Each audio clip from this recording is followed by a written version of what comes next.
land they said was fit for Flanders heroes. It was all a seaside show where the poor folks couldn't go. We stood outside while others watched the Pierrots, and we only had to spend what our friend Jack Clegg could lend. There was little of Lloyd George's promised glory, and each evening down the street by the gas lamp we would meet and listen while Jack Ashton told his stories.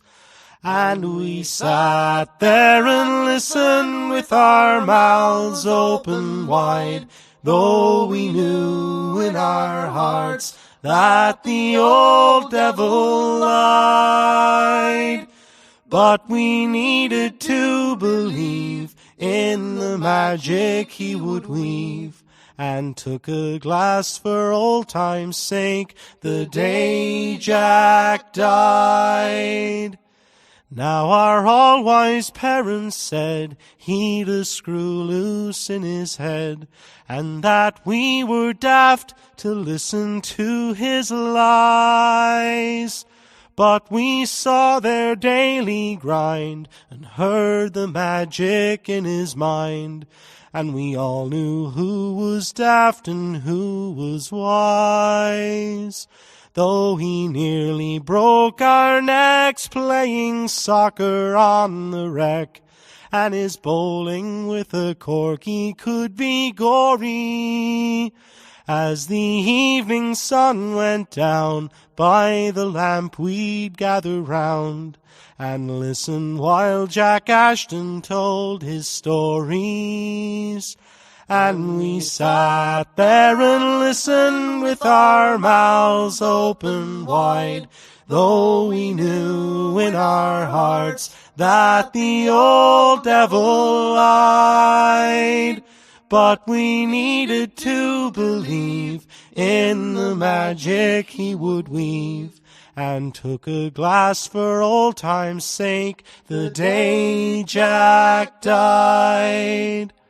Now that Jack's been laid to rest, if there's any justice left, he'll be spinning yarns now to the Holy Ghost. And all gathered around his knee, open-mouthed as we would be, sit saints and angels, all the heavenly host.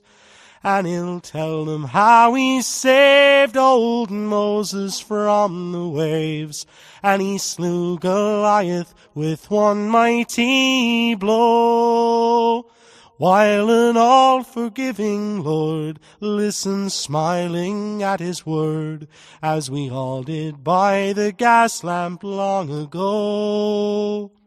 And we sat there and listened with our mouths open wide, though we knew in our hearts that the old devil lied. But we needed to believe in the magic he would weave, and took a glass for old time's sake the day Jack died. Yes, we needed to believe in the magic he would weave, and took a glass for old time's sake the day Jack died. Oh, the times were hard and mean, and our youthful days were lean, in a land they said was fit for Flanders heroes. It was all a seaside show where the poor folks couldn't go. We stood outside while others watched the Pierrots, and we only had to spend what our friend Jack Clegg could lend. There was little of Lloyd George's promised glory, and each evening down the street by the gas lamp we would meet and listen while Jack Ashton told his stories.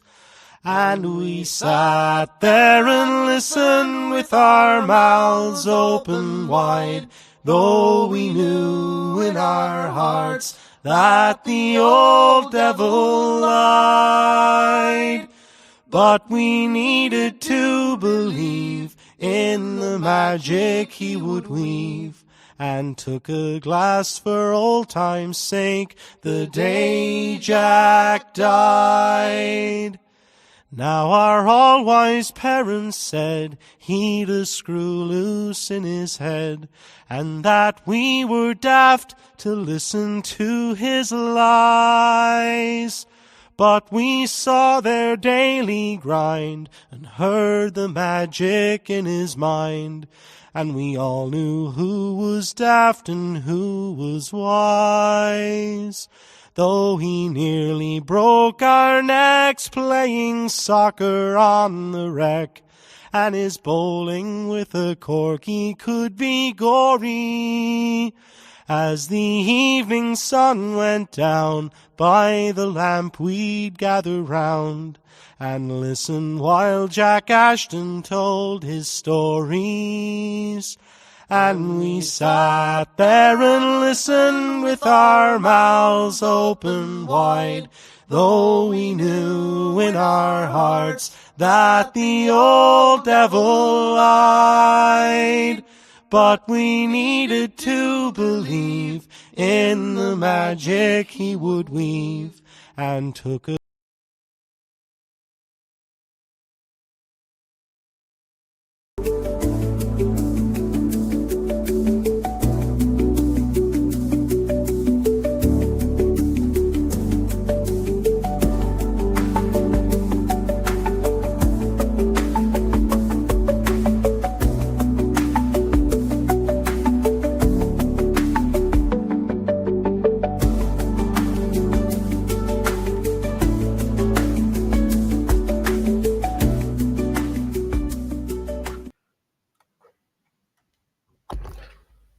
Wow, I actually got the buttons to work in the proper order at the proper time. Alhamdulillah.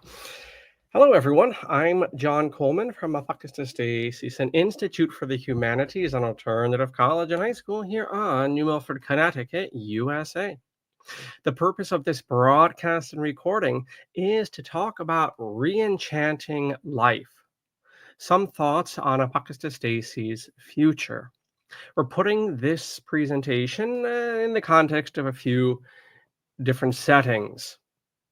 One of which, of course, is my monthly address concerning the topic of getting a physical location. And I wanted to deal with the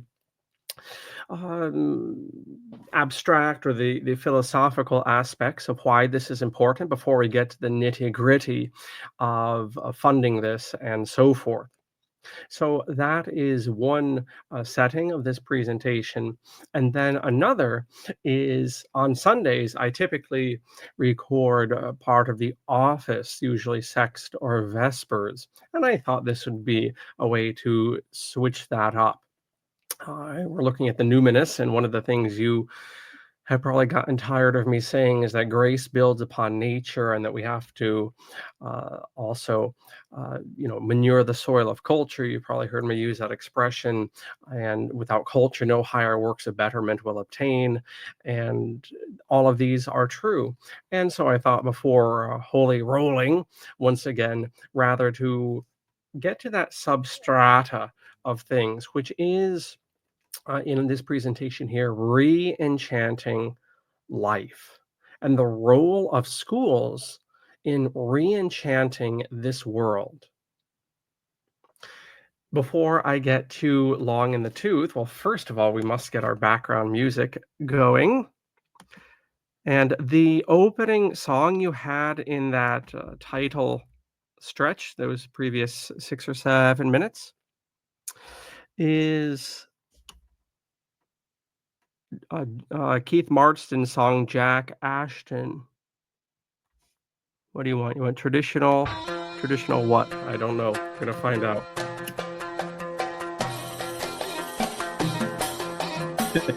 Traditional Arabic music. Probably traditional Irish. Can we live with it? the right volume? Can we live with it? I think that's about, yeah, that's all I have on this one. Whenever you see old John Coleman with the blue border, let's see if it will pop up.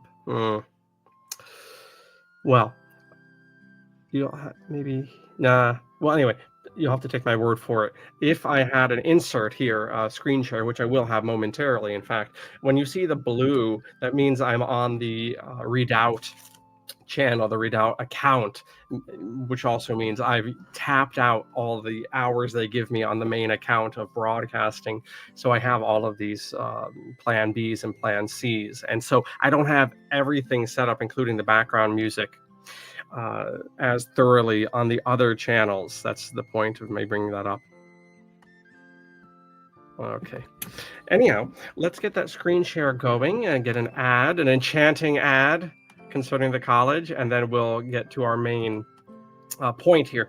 Although I think the notice forthcoming is actually quite appropriate to this theme of re-enchanting life. I'm going to lay that out. What do we mean by re-enchanting life with schools? We have to get to a topic in the West called the disenchantment of life before we get to the re-enchantment of life. But before we get to any of that, we must get to our advertisement, and that is our pilgrimage coming up next month, holy month of August. In Connecticut, we're doing a walking pilgrimage, 25 miles if you want to do the 2-day affair, 5 miles if you're in for the second day. A walking pilgrimage to the Shrine of Our Lady of Lourdes, in indeed Litchfield. Every other town in Connecticut's either ending with the word Berry or Field. So forgive me for flubbing that, but yeah, this is Ridgefield. No, it's not. It's it's Litchfield. Wow.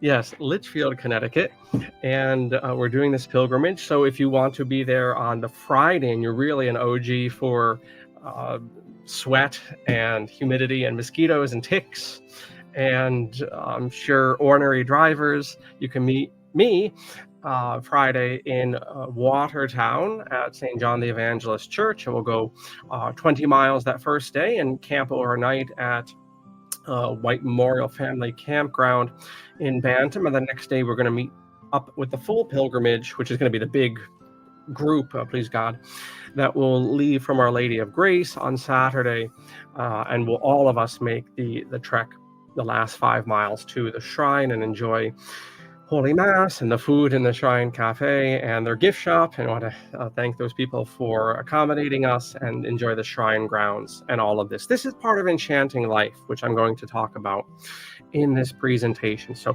your advertisement is concerning our pilgrimage. I can say without any fibbing that this is also the biggest walking pilgrimage in Connecticut. Do you know why it's the biggest walking pilgrimage in Connecticut, to our point of re-enchanting life? Because we're the only walking pilgrimage in Connecticut. So there's much to that. Re-enchanting life. So anyway, that will do us with our pilgrimage. And I think I have another appropriate image just concerning the shrine somewhere. Maybe not. No, I guess not, because the Google is not complying. All right. So the thumbnail that I use for this video, as well as the newsletter some of you receive, hopefully all of you receive the newsletter. You can write us at ApocatastasisInstitute at AOL.com to get on that august list. Is actually not from Fidus, who was an artist in the first part of the 20th century from Germany, but another one, and I couldn't spell his name, and so we'll have to go from Fidus and enjoy some of his illustrations. But enchantment. Another good image we can use for that is this one by William Helmholtz Hunt from 1853. This is entitled The Awakening of Consciousness.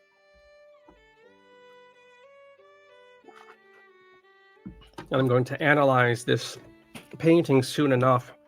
What's interesting is in 1853, the former painting and this painting were released at the same show.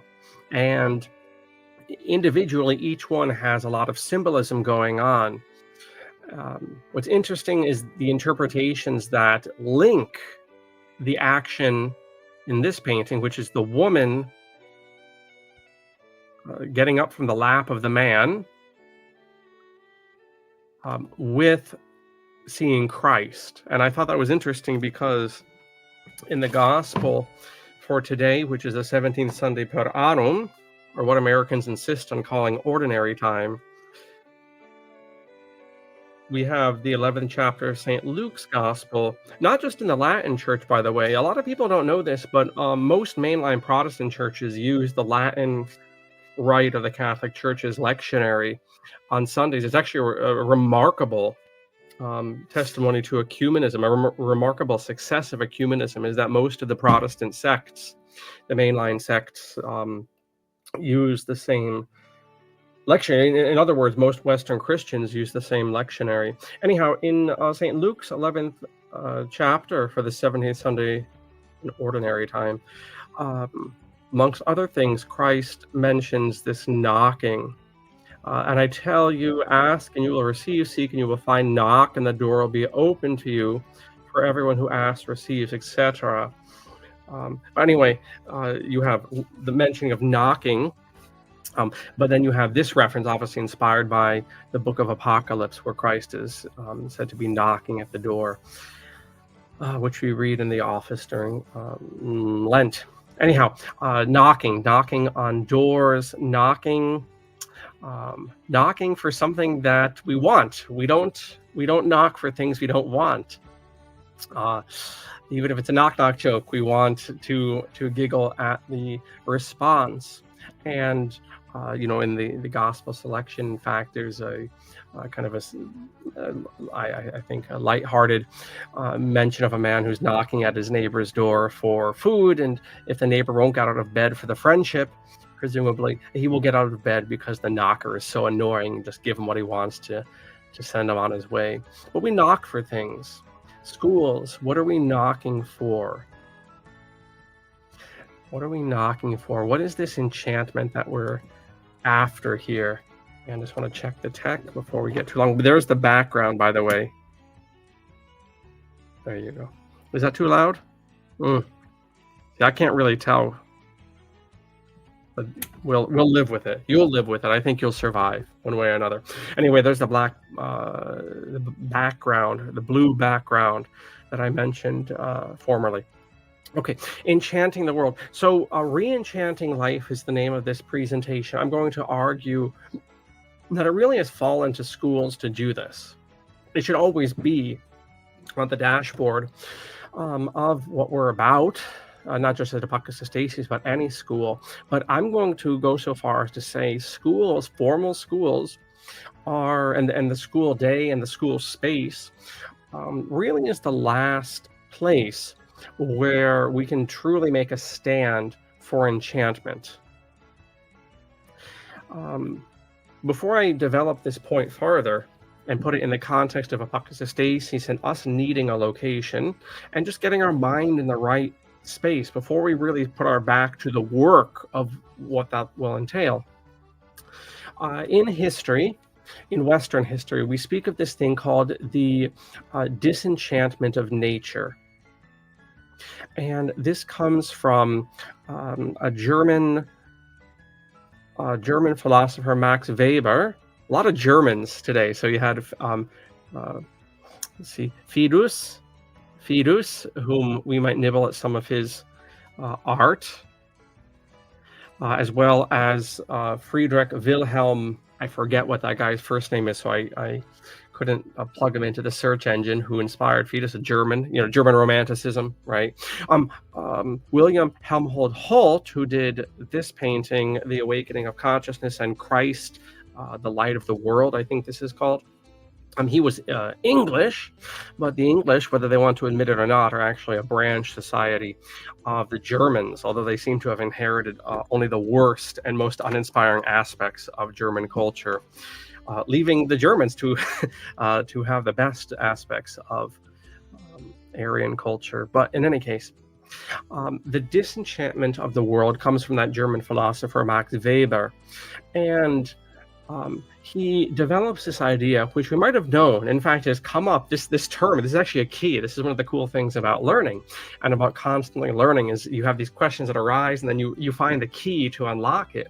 And in one of the classes here at ApocatastasisInstitute, one of the students and I have brought up this reality we both independently noticed, like, hey, look, in the past, you can have all, Joan of Arc's like talking to Saint Michael the Archangel, and Muhammad's talking to Gabriel, and Pan's, walking out of the forest and hanky panky with your daughter, or watch out, if it's not Pan, it's Zeus, and there seems to be this almost childlike fluidity between the spirit realm and so-called real life, or this world, so-called. And now there isn't. And even that song, I mean, I don't want to be foul, but even that song that I began this presentation with, Jack Ashton, that scenario would strike all of us gray, worthless people as peculiar, a local eccentric. That would be seen in our humorless, soulless modernity as a very strange thing, a local eccentric who would just hang out with the kids and tell them stories. And yet it wasn't too long ago when every neighborhood had such a one. My own mother from Ireland in the 60s remembers 40 Coates. And you can look him up. In fact, even that, and we talk about the enchantment of life, even that of hobos and bums, famous bums. What is it about our modernity? We don't have a place for bums. I mean, in one sense we do. We have attorneys, we have ghostwriters, we have lawyers, we have police, we have useless people. And if they disappear tomorrow, the world would be a happier place. And those are bums. I mean, those are true trash. But hobos, vagabonds, the bums in Grand Central. I mean, literally, we don't even have hobos in Grand Central, at least ones that'll show their face. Like, what is it about the world, even 100 years ago, even 50 years ago, within living memory of my family, you could have local eccentrics, street singers, street preachers. In America, right, we had, I guess, a combination of that called Johnny Appleseed. We had in Connecticut and New York, nobody even knows this stuff anymore. We had the Leatherman. He wasn't Johnny Fortycoats, that was in Ireland. But we had the Leatherman here in the 19th century, and he would just walk around and live in caves, and people baked pies for him and sang songs. They said the schools would shut down when he would come through town. He was a bum. He was a hobo, but people loved him. What is it about our world that we can't speak to Saint Michael the Archangel or Muhammad or Buddha, and we can't get enlightened or go to the seventh heaven or whatever? What is it that Pan's not hanging out with us? We don't even have patience for the bum on the street. The capitalists in their town councils, what they do. They put bars on the benches. They put, it's like a steering wheel lock on the benches, so you can't sleep on the bench, because they could, astaghfirullah, God forbid that somebody falls through the cracks of their worthless economy and has to sleep on one of their benches. They couldn't have that.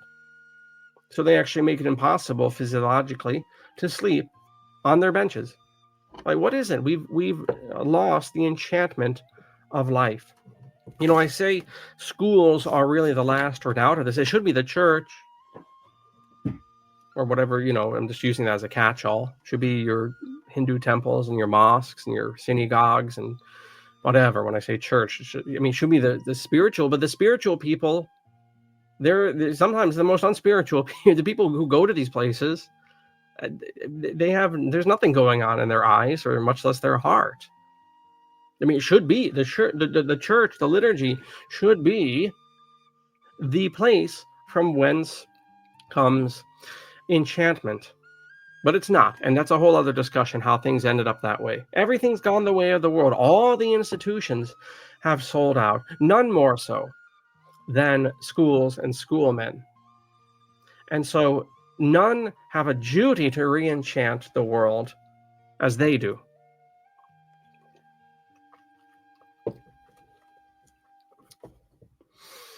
Schools have presented themselves for far too long as places to acquire job training. They nakedly say this. They nakedly say this. So, before I get too ahead of myself, so the disenchantment of the world is this concept by Max Weber, and he speaks of this happening during the Enlightenment, where there's a shift. That's just a touchstone. You can go on either end of that into the early modern Reformation period, and after the Enlightenment proper into the 19th century. But there's a whole perception of the individual, of who they are in the created order, and that shifts from this magical, meaningful reality, which is shared by all pre-modern societies, to this monistic, desacralized, secular, meaningless, mechanistic, shall we say, Newtonian world. This is the disenchantment of nature that Weber talks about. What we need to get back to fundamentally is an enchanted world, a world where there is meaning everywhere. And we say in the English language that an ounce of prevention is worth a pound of cure. We can each of us reclaim this meaningful appreciation of life.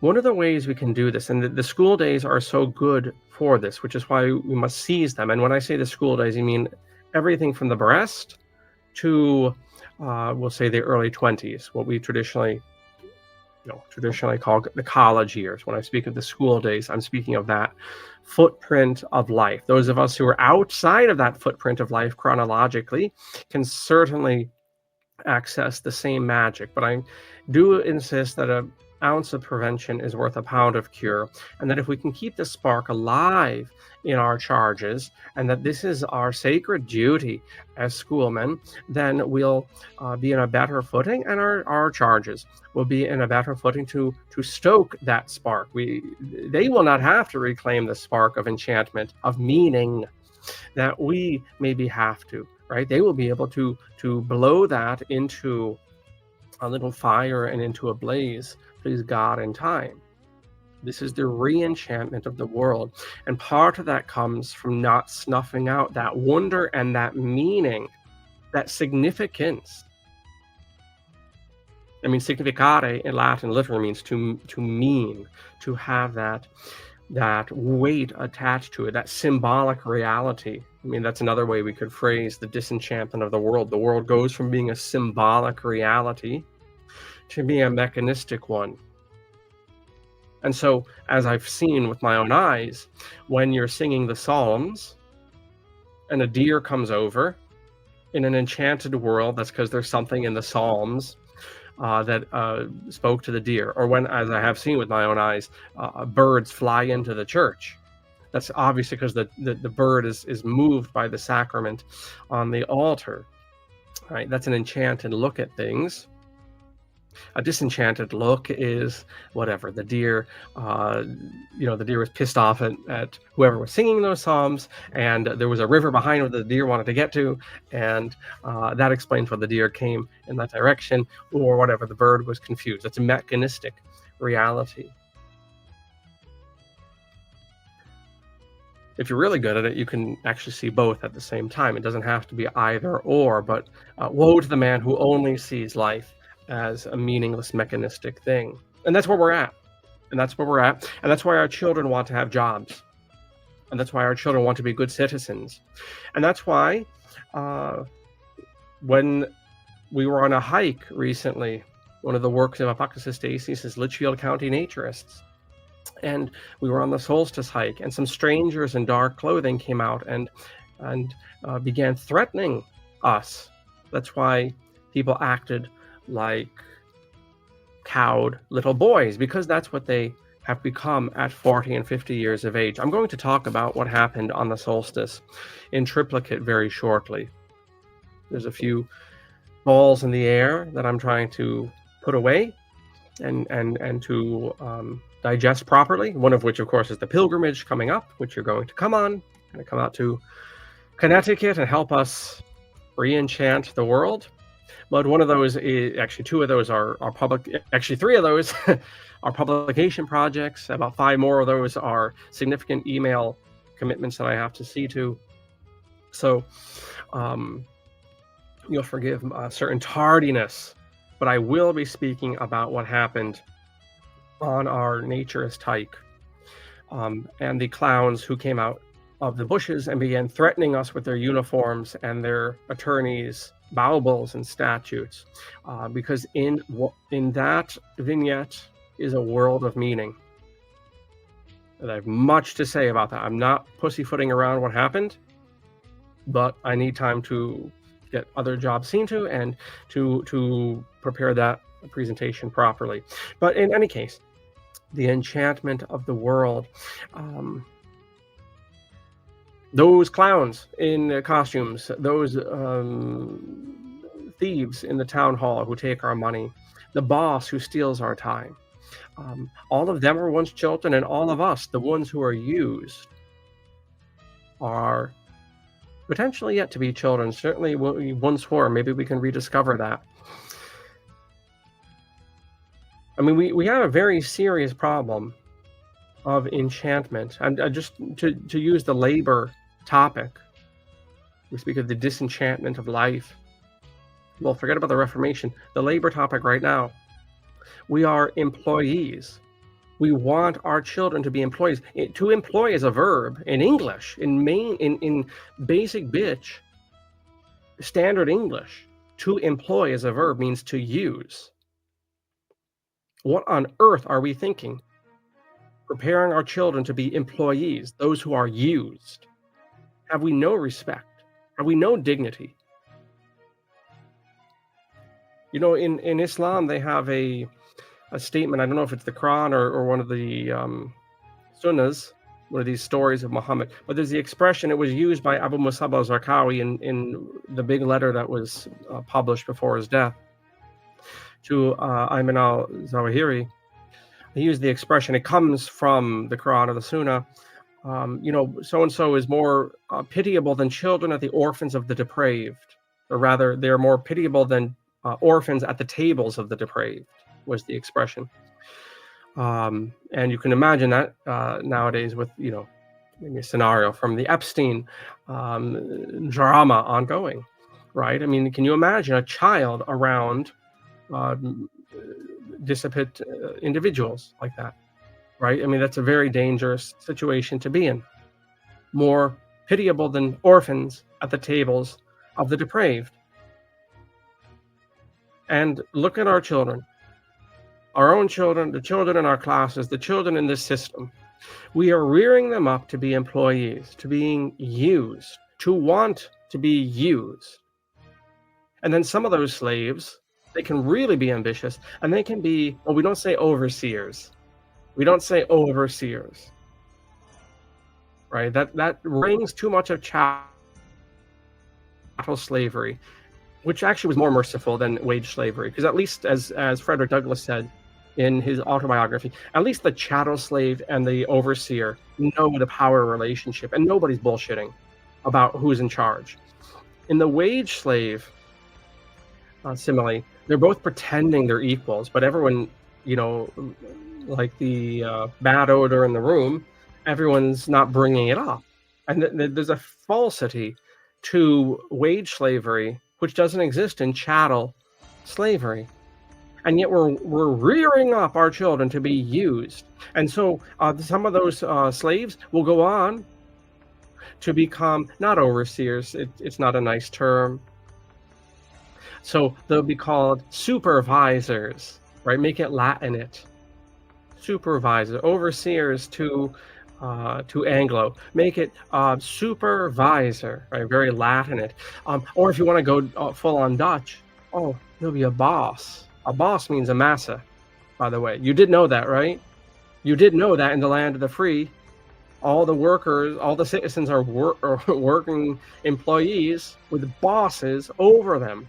Now, how can you have a republic of free men who are working for masters? You cannot have it. So there is a very intimate thing about the disenchantment of life, what we're doing to our youth. And I've seen this in alternative education, which I'm holding out very little hope for at this point. Why? Because alternative education is producing the exact same people. The homeschoolers, the unschoolers, the road schoolers, ApocatastasisInstitute. I mean, we're producing stuffing for this system. So we have to ask ourselves what energies are at play. Maybe there are energies outside of the formal and educational. There's a lot to think about here, but all of this presses on the nerve of wanting to push back against this, and this maintaining. And by the way, what? ApocatastasisInstitute is producing the same slaves? Yes, but largely because, especially when it comes to grade school students, their parents are half-assing it, and they want to, get some classes that are, very well priced, given the tutoring market. So they'll humor me, they'll humor the other teachers, but back at home, dad's putting the arm around the shoulder and telling them how the world really works. So when I say that, ApocatastasisInstitute is producing the same followers that the other modalities are, that's the reality. Not us, but we have parents constantly sabotaging their own students and our work. And I saw the same thing in Ridgefield at that traditional Catholic school, right? It was the same, in school, you're in this enchanted, whatever the fault, the failings of that particular school and its administration were, you still have a general faith-filled 501c3 corporate whore Catholic environment, but it's still enchanted. There's still the sacraments and liturgy and the saints and things like that that really play with a child's mind. Please God in a good way, I think in a good way. And at the same school, you saw the same thing, right? Because they're useless parents, they're gray employed parents who were not enchanted. They were just followers. They were nice, respectable bourgeois. They didn't have a spark of life in them. Right? They were going home to that. And you would see it. You would see it again and again. You would see a child with a religious vocation, a child with various other aspirations, holy aspirations, happy aspirations, and you would see it die. And sometimes, very often, you would see it die in short order. You would see the soul move in a certain direction, and boom, it would be snuffed out. And they'd be on the conveyor belt. They'd be on I can think of one particular student, and literally over the Thanksgiving holiday, some relative put their arm around their shoulder and told them how the world really worked.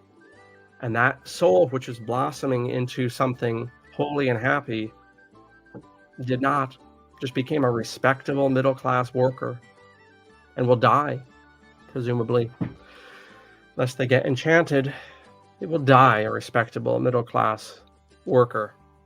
We must avoid this. We must re-enchant life. And the school is the place to do this. As schoolmen, we have great reparation to make in this regard because we have sold the pass. The child, naturally, is enchanted. The child naturally dreams big. The child by nature speaks to angels. The child speaks to saints. The child can speak to animals. It is very easy for children to see ghosts. It falls to our culpability that we snuff this out and we replace it, not even with something comparable, if something could be put in its place comparable to that. But we switch out gold and we put dross in its place. And we put something without any razzle-dazzle, any sparkle whatsoever. And perhaps historians in the future will not speak of the disenchantment of nature as Max Weber did, but we will speak of an equally interesting epoch where teachers began to very brazenly whore out their vocation simply to fit in. Now, if you're in public school or a private school, you're basically a slave. I mean, I have no idea why anyone with a spark of soul would involve themselves, except that these teachers are super idealistic and, um, with some mathematical equation which would never work in any other line of occupation. Teachers will often say things like, "Well, if I can just make the difference in the life of one child, it'll be worth it. I'll throw away my entire life for the potentiality that I will influence one child." Now, again, can you imagine a chef using this logic, right? I'll just make, I don't know if I'm making food that people even like. I'm just going to hope that one person in the next 30, 40 years will like my meal and my life will be fulfilled. Or a car mechanic. Right? I don't know if I'm gonna fix your car. I don't know. I can't guarantee anything. I don't know. I could give it my best shot. But if I fix one car engine, no, this would never work. This would never. You're laughing too, because this would never work. But for some reason, I mean, this is the naivete of teachers. And it can be beautiful. But naivete really is not beautiful. I mean, there's an earnestness that's attractive, I suppose. But it's the same. I mean, this is why teachers last, like, it used to be 5 years, which was absurdly a short time to come in and out of a vocation. But I think it's much less now in public and private school. Okay, because the dynamic of the schools and the telos of the school is fundamentally different than the naive teacher. Okay, that's why that happens. There's a very good YouTube channel you ought to check out called Teacher Therapy. Right, we have a lot of chit chat about how schools are shortchanging students. We don't give nearly enough attention to how they're shortchanging teachers. So we want to be enchanted, and it's impossible in the combinations. I would also say in homeschooling, it's impossible. I mean, go to these co-ops and things. I mean, they don't fundamentally, and that's religious homeschool, that's secular, that's unschool is kind of a spin-off denomination. They all want to fit in. Now, right now, we have, when I say right now, it's the 2020s, mid-2020s.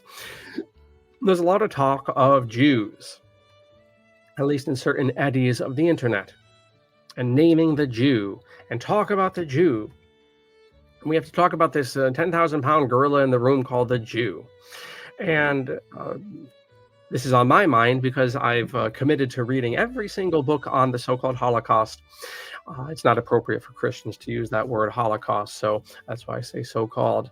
I'll say the Shoah or the Enroll, whatever the case may be. I've committed to reading every single book on that topic, and so I'm about 3 months in and any number of books into that topic. And when I finally give my appraisal of that event, it will make everyone angry. It will make the mainstream proponents angry of the Enroll, and it will make the revisionists unhappy as well.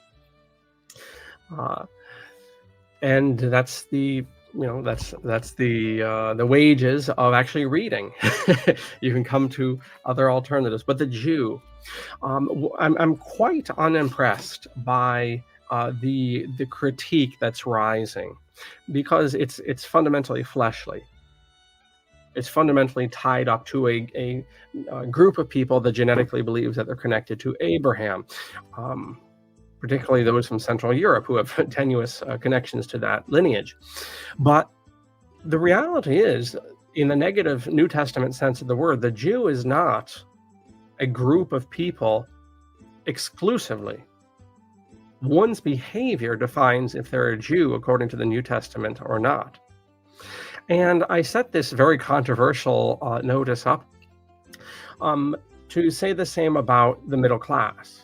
When I speak of the bourgeoisie, or the middle class, this thing that is unenchanted, and this thing that we're sacrificing our children to, and strangely enough, our children, I guess like many sacrificial victims, are actually quite happy to be sacrificed. I happen to read, to brag about my worthless piety, I happen to have read that story from the book of Judges today, where the king vows that he will sacrifice the first thing that he sees after, I think, a battle or something. And the first thing he sees happens to be his daughter. And so he sacrifices his daughter. That's kind of a weird story, especially because Yahweh doesn't like sacrifice typically, but doesn't seem a human sacrifice, but does seem to accept this one, which is also a testimony to the very, shall we say, amalgamated faith of the Hebrews during the early conquest period.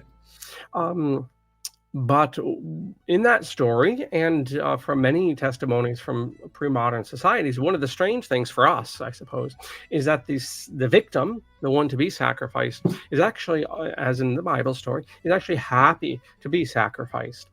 And that's what we're looking at nowadays with schools. It's not just enough that we sell out our children, but even more scandalous, I guess, or more unedifying, is that they're happy to fit into this tyrannical, miserable, unenchanted system.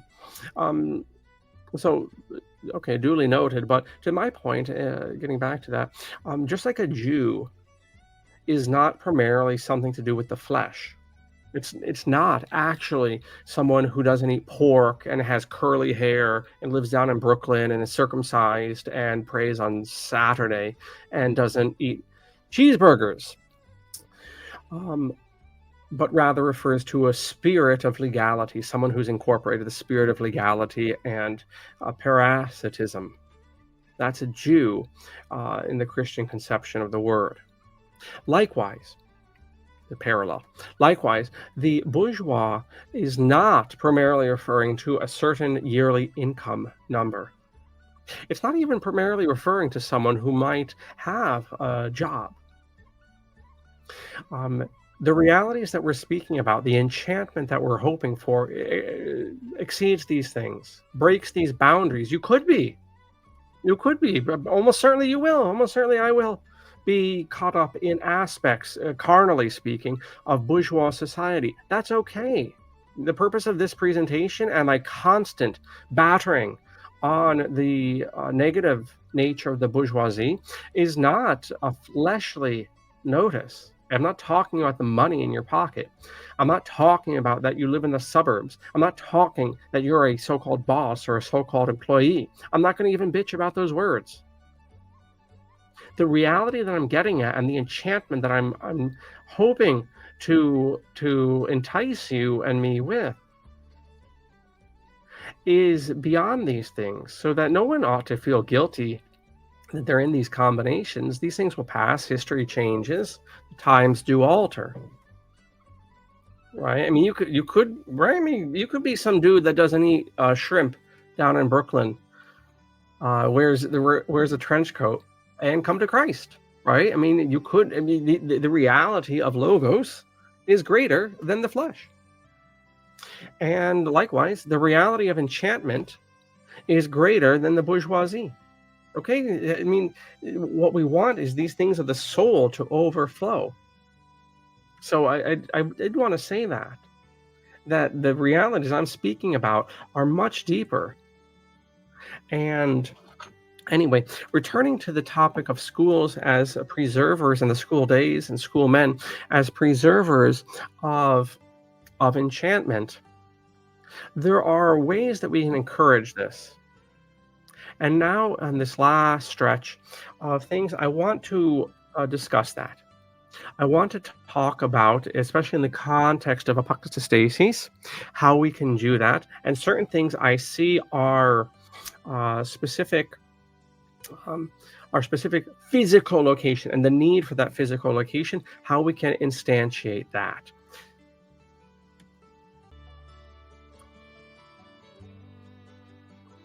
All right, so I'd like to, in this last stretch, indeed talk about these points. And I queued up a few paintings here by Firus. I'll have to dig up his inspiration and the other fella that he jagged off of soon enough. But we're looking at schools, and particularly apokatastasis. I want to put all of this in the context of our location. Before we move into the work of setting up a physical location, which will involve all sorts of economic concerns, as well as keeping the legal system out of our affairs, which is a whole other challenge, which is easily surmountable, knowing that everything legal is fictional. But nevertheless, when everyone is in Plato's cave, it can be a little bit heady. We'll cross that bridge when we get there. But enchantment. What is our telos at Apocatastasis? Certainly one of them is keeping this spark alive. Keeping alive the meaning in the life of the student, in their life, and their role in society. Right now, I'm heavily engaged in an essay. I call it an essay. It's a small book at this point called, well, who knows what it's called? I go back and forth, but the topic is on piety. We're looking at piety. I don't mean going down to your 501c3 corporate whore church and saying the rosary. Yeah, say the rosary. That's great. But that is not piety. I'm talking about in this essay piety as the pagans understood it, and as the Christians used to understand it, as the Muslims understood it, as the Chinaman understood it, as the Hindu man understood it. Piety as a classical virtue, meaning loyalty to the legacy of your ancestors, to your family line, to your clan, to your tribe, to your people, to your nation, all of whom were your family. Even if you never met them, they are dead and gone? No. Your ancestors are looking at you all the time. And it is your duty on this earth to magnify what was worth magnifying in them. Likewise, after you, conducting your affairs in honor and in order and under the sight of generations who don't even exist in this realm of reality. This is piety. Every pre-modern society understood it this way. The Christians used to understand it this way before they changed all of their word meanings to fit their middle class pretensions. Right now, I don't want to get off topic here, but right now, there are tremendous discoveries in biblical scholarship, tremendous insights, beautiful things happening in the church. Right now, there are saints being made, beautiful canonized saints coming online, Carlos Acutis and others besides, thank God. Saints who have been forgotten, who are getting known. I'm using a lot of the Christian imagery. There's a lot of good stuff happening in other traditions as well. And what do the 501c3 corporate whore Christians care about? Do they care about any of this? Do they show up? Do they show up? All of whom used such disgusting language a couple of years ago about apocatastasis and our motives and ends. Do they show up even once, twice, thrice to the divine office? Thousands, I was going to say hundreds, thousands of hours of prayer have gone by. Thousands of periods, prayers have gone by. And the 501c3 corporate whore Christians couldn't be bothered to show up. They're too busy texting each other. They're too busy in recent time. There was in America some fanatic, some criminal who crucified a Protestant pastor. There are places in this world where there are attacks on churches reliably every month, if not every week, every Sunday, every month. Do you think this is what the 501c3 corporate whore Christians care about? The bourgeois Christians? Not at all. All they care about are the sex scandals of their pastors and YouTube people that they subscribe to. Okay, they're useless. Don't. This is to an earlier point. I'm sure I made a lot of enemies there, but you'll never accuse me of being false. These people are useless. These churches are useless. I don't say don't go to them, but the people you find in these places are not going to be particularly spiritually attuned. We need a place that has people that are spiritually attuned, that have piety, as once the Christians had it, as once the Muslims had it. Maybe they still do. The Hindus, perhaps they still do. The Chinaman still does when he's not eating his dog. Indian man in America, with a teepee, maybe he still does. But the bourgeois Western man does not. The bourgeois Christian does not. We need a place where we can have piety. And so I wanted to speak now about the insanities, the four insanities, as I call them, of apocatastasis. This is another image from Fidus, the German romantic illustrator, Fidus. And those are four. Those are four. And I don't quite know yet whether they're ranked. I don't believe they are. I have obviously ranked them in my previous writings, including the Marsher Lord's essay short book, which you can freely access from our staff publication page. We'll see whether they're canonically ordered, but for right now, I'll just list them, and we won't put a significance, a meaning to the order of listing, except to say that we need a place at Apocatastasis where people can be confident in themselves. So I see this location that we are going to create. Please God, please you, right? This is God's work, and this is your work. Everyone's bitching about education. Everyone's really complaining about college education. Very few people are doing anything about it.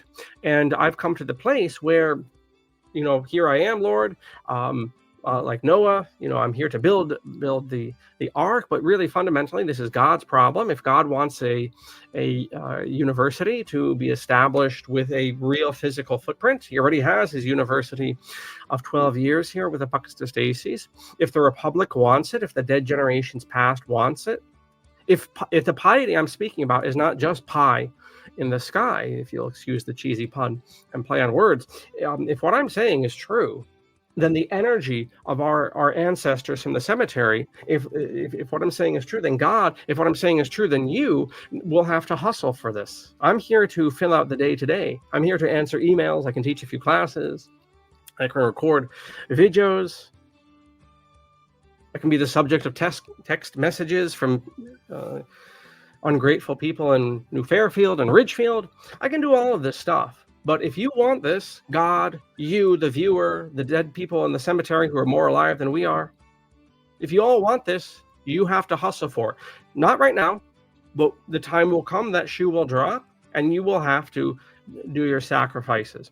So, one of the places we need, though, by way of this consciousness of keeping enchantment alive and then stoking the enchantment, the meaningful life in our students and our students who go on to later glory in their adult lives and their afterlives, is a naturist environment.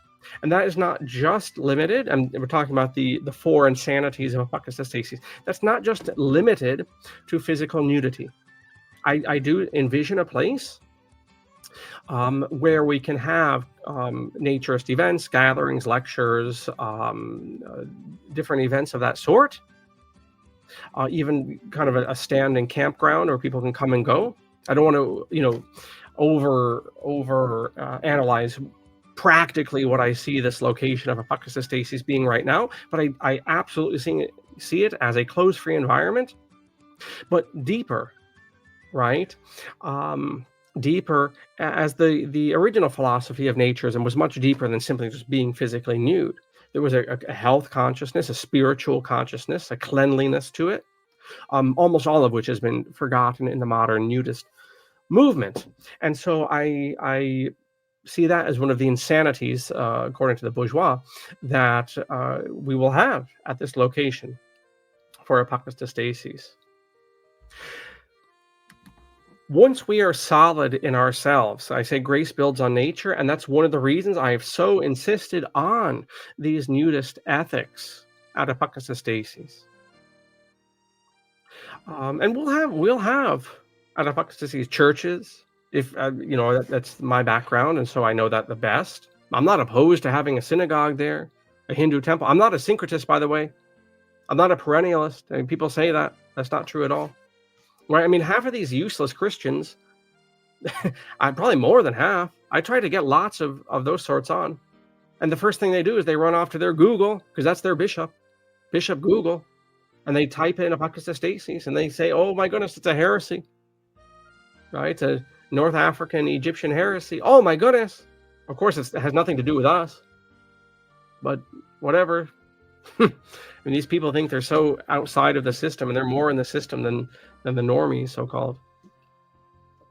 But yeah, I'm not because I'm a syncretist, but because, right now the largest spiritual group in America are the nuns, and those aren't nuns with whipples and veils. They're not Catholic nuns or Buddhist nuns or Muslim nuns. The nuns are the people without any spiritual system whatsoever. That's a tremendous paucity, a tremendous poverty, that people would not have any spiritual direction in life. This is not a marker of progress whatsoever. This is not a marker of progress. To not have a religion is like to not have a gender. And I know even that, I guess, controversial now. But the point is, at Apocatastasis, fine. Let Muhammad and Ching Chong Wong and Pajit, let them start their. When we get this land, I have no problem with other people, and starting other chapels at our location, or using the same chapel in another capacity. Not because I'm a syncretist, not because I'm an indifferentist or whatever.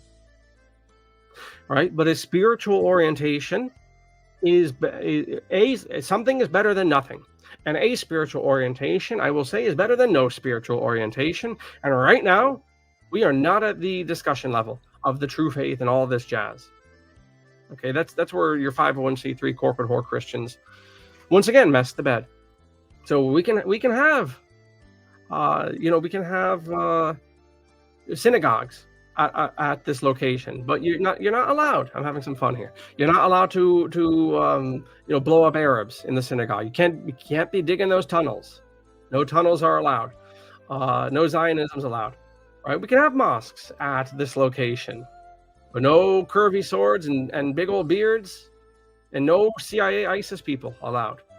I'm being silly, but the point is, that we can have other things there. You can have your Hindu temple, but you can't be burning dead people and rolling around in their ashes and all this jazz. But the point is, though, in addition to naturism at Apocatastasis and this use of that in maintaining enchantment and the earnestness of nudity, I think that's been lost. I'll speak more about this in the future. All of these points will have their own videos come its proper time. But the earnestness of nudity. Right, we want to preserve that aspect of the child. Right, the child is earnest, and the child can be butt naked and be earnest, and it's that spirit that we wish to maintain in later life, even as we instantiate it physically. Likewise with the spiritual, now we get to some of the other insanities, so-called, of Apocatastasis. Having built ourselves up, please God, having found our footing, having preserved that spark of enchantment, of meaning, of significance in my life and the life of those around me, and the fact that I am you and you are me and we're all connected. And that's the whole point of our project. At Apocatastasis, we have this project. I won't dig up the tab here, but we have this project, this unified way to present all of human history for various of our communities, the public, enrolled students, alumni, whatever, this ongoing learning project. And the books that we're using for that. Part of that is to understand the interconnectedness of life and the meaning of life, and indeed that enchantment, that significance of life. But once we have that personally, we now need to show it to others. And that brings us to our second and third insanities of Apocatastasis, nudity and the clothes optional environment that we're going to create is part of that. And part, the flip side of that is if someone wants to wear the hijab or, whatever the beekeeper suit, and that's what they want, not what their culture wants, not what their imam wants or their whoever, their pastor. Is that okay? Well, that's cool too, as long as you are freely doing it. I mean, that's what we're after. That's the enchantment of freedom. I mean, we can use these words interchangeably: significance, meaning, freedom. If that's something you want. Likewise, once we get that individual footing, we have to show that to others, and not just with the consciousness of the dead generations past, but we have to show that in our actions pursuant to St. James' epistle and the Holy Bible. And so the second insanity of Apocatastasis is we want a place where our elders can come. We want to put the old folks' homes out of business. And I don't mean that literally. People, they don't read books, so they think everything I'm saying is literally the case. And, oh, John, you want to change everything. You're not going to change everything. You're going to be just, I mean, people are on such a low level, spiritually and intellectually. The chemtrails are working. The fluoride is working. The plastics in the water are working. Perfect. I'll tell you that much. I don't literally mean putting every single old folks home out of business. I'm being rhetorical, okay? Rhetoric is a type of speaking. You don't literally mean it to be taken. Like Jesus says, chop off your hands and pull out your eyes. He doesn't literally mean that, because that would be mutilation and a sin. Likewise, yeah, I want to end all the old folks homes. What I mean is we want to employ our elders as teachers.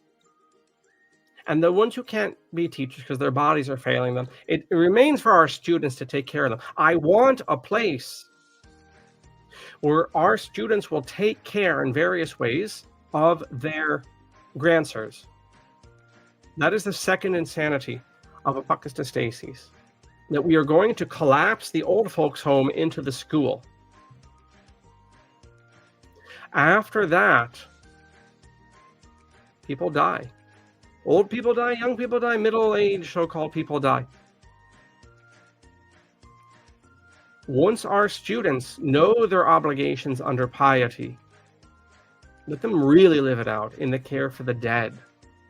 We mean to put, again, rhetorically, the funeral homes out of business. We need to have this discussion, right?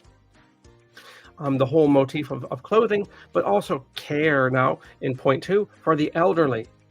I mean, one of the reasons, look at the ingratitude of the North American student.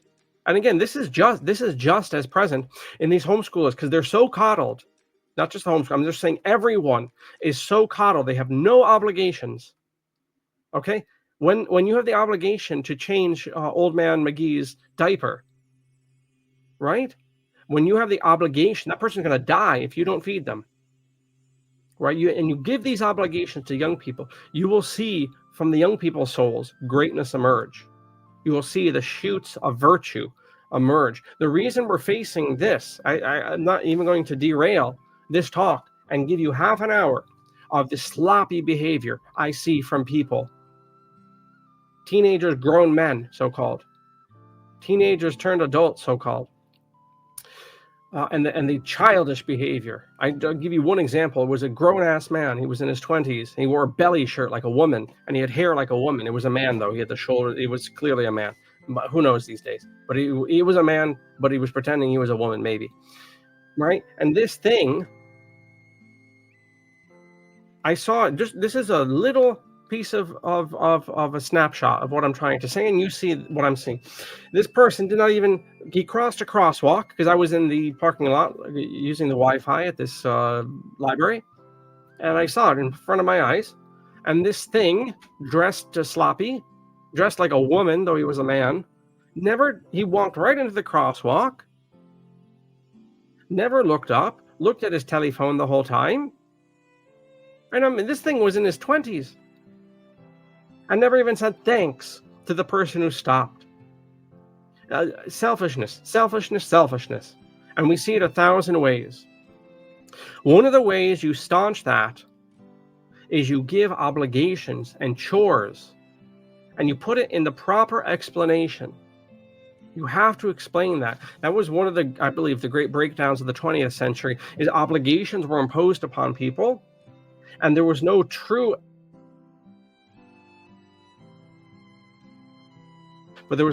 explanation of why obligations were being imposed, and so they were seen as solely as burdens without meaning, and that produced a revolt in the last third of the 20th century into our time, which has led to the insane, yes, but also the unbounded consumer who lives to be served, who lives to assert their rights, but never their responsibilities. So to points 2 and 3 of Apocatastasis, the care of the elderly and the care of the dead, this will go a long way toward maturing the children in our charge. And the fourth insanity of Apocatastasis is, and we can have at this location, please God, that God and the dead generations past and you will provide for us. We will have occasion to make a home for these people too. I do believe that we need to have a total revision of education from about the 15th year to the 25th year, by which I mean we really need to discuss whether people after junior high are mentally capable for high school and college studies. And I'm going to say, as a general thing, looking generally at the situation, that it is inappropriate to introduce even studies on the high school level, even the watered down high school level of public school, private school, and homeschooling at present. It is inappropriate to introduce this level, even this level of education after the 14th or 15th year. The middle class spirit has so crowded out, I'll be polite, has so crowded out the horizon of the teenager that the best thing to do now is for high school and college teachers to withdraw and to begin accepting students at about their mid-20s or early 30s for high school studies. So we need to have those 10 years. Let them chase Susie Q. Let them do what their televisions say with their dances and their cars and their driver's ed and their jobs. That's all they want anyway, with their middle-class parents to confirm them in their error. That's all they want anyway. Just, I would say, between 15 and 25, don't worry about it. We need to make that regularized. Oh, Jimmy's not in school. He's not in high school. He's just dicking around on the Game Boy. He's dicking around as a bagger at the supermarket. He's chasing skirt with Susie Q. Just let it go. I'm telling you, as a teacher, that would be the best thing right now. As a society, we accept students at Apocatastastis after 15, and once in a blue moon, we'll get a decent student of that age. But most of the students, I've been doing this 20 years in Ridgefield, most of the students in high school and college age, they're useless for life of the line. It's just another, it's an annoyance that's entertained. It's supposed to be the main show, but the real main show is making this capitalist boss rich. You know, chasing skirt, chasing the job, chasing the driver's ed. I would say we're so immature at this point, and the middle class mind is of such a low frequency that it is absolutely pointless as a society to really start rolling out high school studies until about 25 or 30 years of age. And then people can pick it up. So we need to find, well, first of all, a home for people in that stage of life. I don't want to, dump on people too much. Lord, forgive them. They know not what they do. It's not their fault they have middle-class parents, middle-class in spirit. So we need to have a home for young people. And we, Apocatastastis, this location can be, kind of a community center for people at that stage of life as well, where they can just play cards and watch movies. I don't know. I do know to the extent that they shouldn't be doing, most of them, formal studies. Their minds are elsewhere. They want to go make some stranger capitalist rich, whatever. They want their jobs. They want their cars, whatever.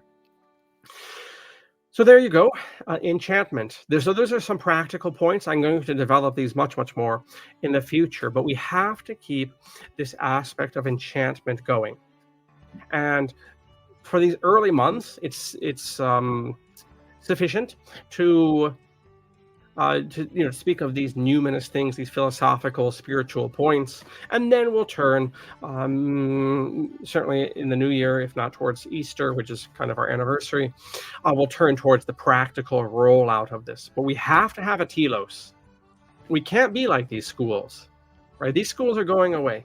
When the AI gets good enough, don't worry. Everyone and their uncle is going to be running off to AI schools. You watch, because this is where we've painted ourselves into as schoolmen. We painted ourselves into a corner of providing skills, providing job credentials, and, well, guess what? There's an AI for that. So a lot of really heavy discussions are going to force themselves. Isn't it great that you and I are involved with the Apocatastastis? Isn't it great that God and our dead ancestors have raised up this work for us to be involved with at this time, where we can keep enchantment alive? Where we can, for those of us dead, through that we can re-enchant, we can revivify this world of meaning, this world of nude earnestness, this world of significance, this world of piety, this world of obligation, this world of freedom. Those two words go very, very close, very hand in hand. Obligation and freedom. So anyway, I won't overdraw the picture indeed. I thank you for following me here and for checking out this broadcast on re-enchanting life and the role of schools in that. Please consider towards that and practically coming to our walking pilgrimage here in Connecticut on August 8th and 9th. If you can only make the one day, come on August 9th. Take the 5-mile stroll, say a few prayers, and re-significize the world. Thank you so much, and I'll see you around. Bye-bye.